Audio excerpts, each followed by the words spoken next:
Salut tout le monde et bienvenue dans ce nouvel épisode de Cappuccino et Croissant, le podcast où on dissèque la pop culture avec autant de piquant qu'une noisette de wasabi. Aujourd'hui, on a un programme digne d'une playlist Spotify en mode aléatoire. On va plonger dans le monde des reboots et remakes, parce que apparemment, Hollywood a décidé que la nostalgie est plus rentable que l'originalité. D'abord, on va parler des classiques du cinéma qui ont subi une cure de jouvence, comme Le Roi Lion ou Ghostbusters. Ensuite, on s'attaquera à Disney et à leur super pouvoir de transformer des contes sombres et fascinants en comédie musicale mièvre. Parce que soyons honnêtes, qui a besoin de l'angoisse existentielle d'Anderson quand on peut avoir des fins heureuses et des chansons entêtantes? Et pour finir, on va discuter d'une idée radicale. Au lieu de recycler les mêmes histoires encore et encore, pourquoi ne pas explorer les folklores riches et variés d'autres cultures? Imaginez un film aussi captivant que Kirikou et la sorcière, mais avec d'autres légendes du monde entier. Oui, on te regarde Disney. Et finalement, on plongera dans la note sociale des grandes entreprises et productions américaines, en utilisant Disney le Festival de Cannes comme point de départ. Parce que sauver le monde, un produit dérivé à la fois, ça mérite bien une discussion. Alors prenez votre cappuccino, attrapez un croissant. Bienvenue dans Cappuccino et Croissant, le podcast qui va devenir votre nouvelle obsession. C'est parti ?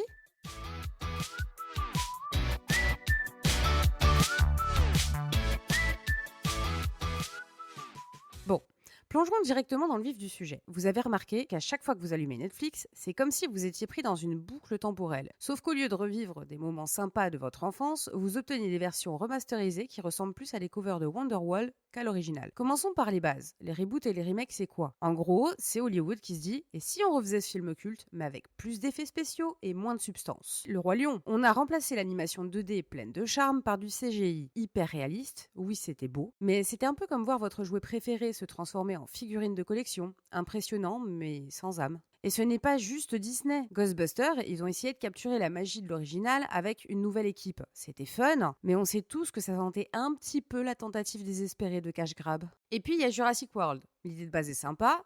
On a ramené les dinosaures et ça va encore mal tourner. Quelle surprise.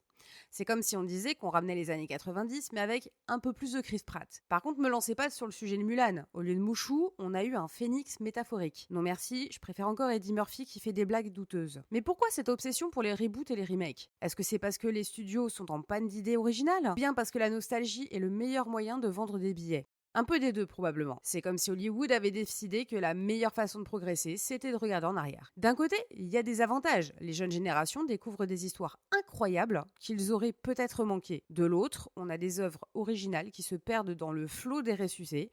Et soyons honnêtes, certains remakes étaient aussi nécessaires qu'un 5e film Shrek. Ce qui est intéressant, c'est de voir comment les remakes et les reboots sont souvent des miroirs de l'époque. Ocean 8, avec un casting entièrement féminin, c'était génial. Ça montre une évolution dans la représentation. Mais parfois, c'est juste une excuse pour surfer sur la vague du politiquement correct sans véritable engagement. Et là, ça devient hypocrite. Alors reboot et remake, bien ou mal, un peu des deux. Tant qu'ils apportent quelque chose de nouveau et respectent l'esprit de l'original, pourquoi pas?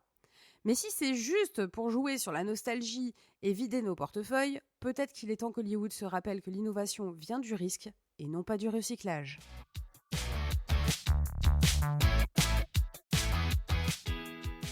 Passons maintenant à un autre sujet brûlant. Comment Disney dénature nos contes préférés. Vous vous souvenez des histoires sombres et tordues des frères Grimm ou Andersen? Eh bien Disney les a prises, les a plongées dans un bain de sucre et les a sorties avec des fins heureuses et des chansons entêtantes. C'est pas nouveau. Parce qu'apparemment, les enfants ne peuvent pas gérer un peu de tragédie entre 2 épisodes de Peppa Pig. Pourtant, ils savaient faire avant. Où sont passés les Bambi et les Rox et Rookie de ce monde? La petite sirène. Dans le conte original d'Andersen, Ariel ne termine pas avec une robe de mariée, mais en mousse de mer après avoir été trahie par son prince. C'est sombre, c'est profond, et ça laisse une empreinte durable. Mais non, on a décidé que tout ce dont elle avait vraiment besoin, c'était d'une bonne chanson et d'un happy ending, parce que rien ne dit vraie morale comme abandonner sa famille et son identité pour un mec qu'elle a vu une fois. Cendrillon, même combat.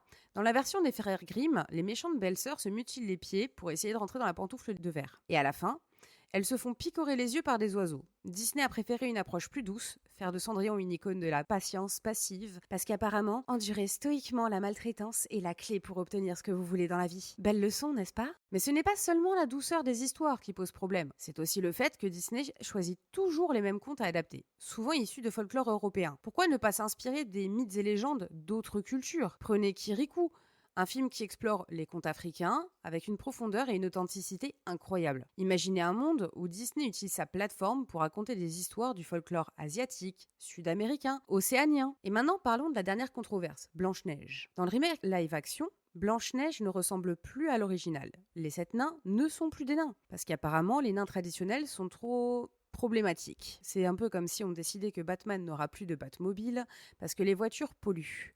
On a compris l'idée, mais est-ce vraiment nécessaire? Est-ce que les adaptations de Tolkien aussi pensent s'y mettre? Ce qui est fascinant, c'est de voir comment ces adaptations modernes tentent de corriger les erreurs des contes d'origine, mais finissent souvent par enlever ce qui les rendait uniques. Blanche-Neige, sans ses 7 nains, c'est comme une chanson de Taylor Swift, sans drame amoureux. Ça existe, mais est-ce que c'est vraiment ce qu'on veut? Alors que faut-il retenir? Disney a le pouvoir de faire découvrir des cultures diverses et des histoires fascinantes à un public mondial. Au lieu de se contenter de remakes édulcorés, de contes européens, pourquoi ne pas élargir leur horizon et offrir une véritable diversité narrative? Ça permettrait de donner à chacun une chance de briller et de montrer que l'imagination humaine est plus vaste que n'importe quelle forêt enchantée.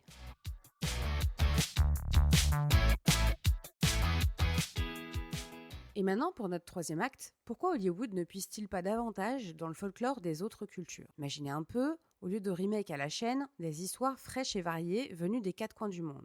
Mais non, ils préfèrent nous resservir du réchauffé avec une pincée de modernité douteuse. C'est comme aller dans un restaurant et finir avec un plat au micro-ondes. Prenons Moana.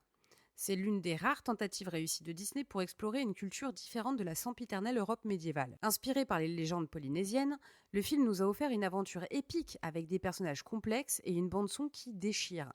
Qui aurait cru que Dwayne The Rock Johnson ferait un tel bon demi-dieu? Bon, tout le monde, littéralement tout le monde, on va pas se mentir. Mais pourquoi s'arrêter là? Le monde regorge de légendes fascinantes qui ne demandent qu'à être racontées. Pensons à la mythologie japonaise, avec ses yokai, des créatures surnaturelles plus effrayantes que n'importe quel monstre de film d'horreur. Ou un film d'animation inspiré des contes de Lafcadio Hearn, avec des esprits de renards trompeurs et des esprits de la nature.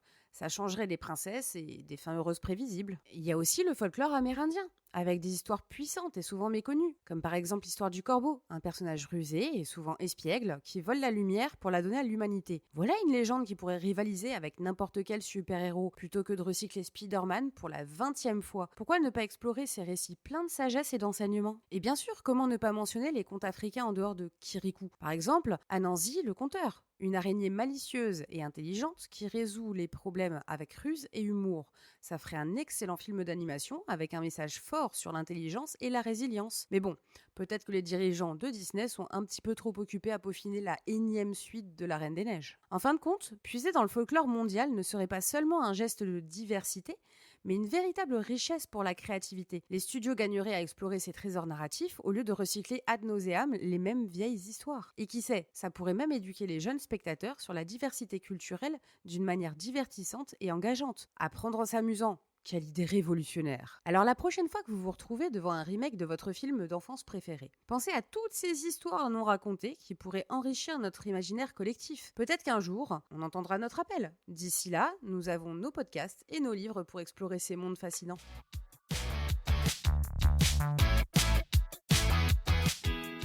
Pour notre dernier sujet, parlons de quelque chose qui nous concerne tous, même si c'est souvent caché sous un vernis de paillettes et de glamour. La responsabilité sociale des grandes entreprises et productions.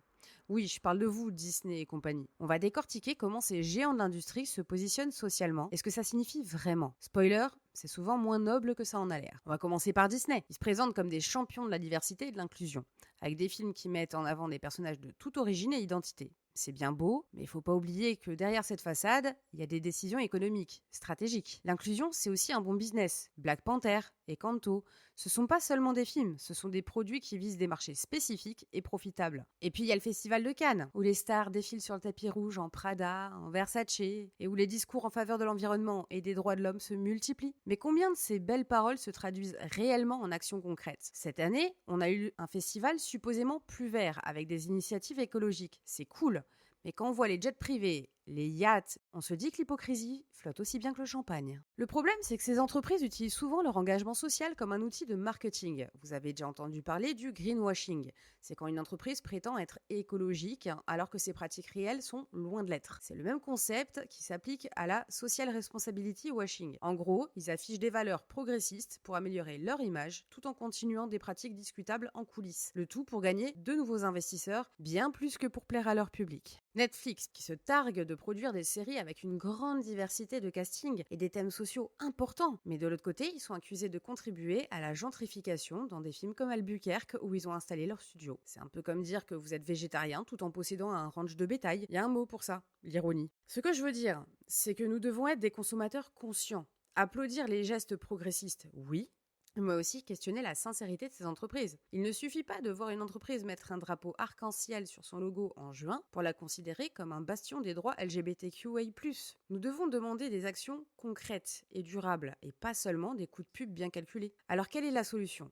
Peut-être qu'il est temps pour nous, en tant que consommateurs, de demander plus de transparence et de responsabilité. Exigeons des entreprises qu'elles prouvent leurs engagements avec des actions réelles, pas juste des publicités bien tournées. Parce qu'à la fin de la journée, c'est nous qui avons le pouvoir de changer les choses en soutenant ceux qui agissent vraiment et en dénonçant ceux qui jouent un double jeu.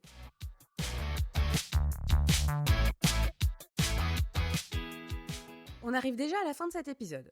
Pour récapituler, les reboots, c'est souvent du réchauffé avec un petit peu de sel. Les contes classiques deviennent des glaces à l'eau sous l'effet Disney. Et les entreprises qui nous vendent du rêve, elles font souvent que ça. Nous vendent du rêve. Avant de nous quitter, un petit teaser pour le prochain épisode, on va parler des stans. Vous savez, ces fans ultra dévoués qui idolâtrent leur célébrité préférée au point de devenir un petit peu flippant. Donc préparez-vous à plonger dans l'univers des fandoms extrêmes, des tweets frénétiques et des guerres de hashtags. Ça promet d'être épique. Merci à tous d'avoir écouté. Si vous avez aimé cet épisode, n'oubliez pas de me suivre sur les réseaux sociaux, de laisser des commentaires et de partager vos idées de sujets pour les prochains épisodes. Vos retours sont comme le beurre dans un croissant, essentiels pour que ça reste agréable. Allez, je vous laisse retourner à vos vies trépidantes. N'oubliez pas, restez curieux, restez critiques et surtout, restez vous-même. À la prochaine avec un cappuccino à la main et un croissant bien frais. Salut!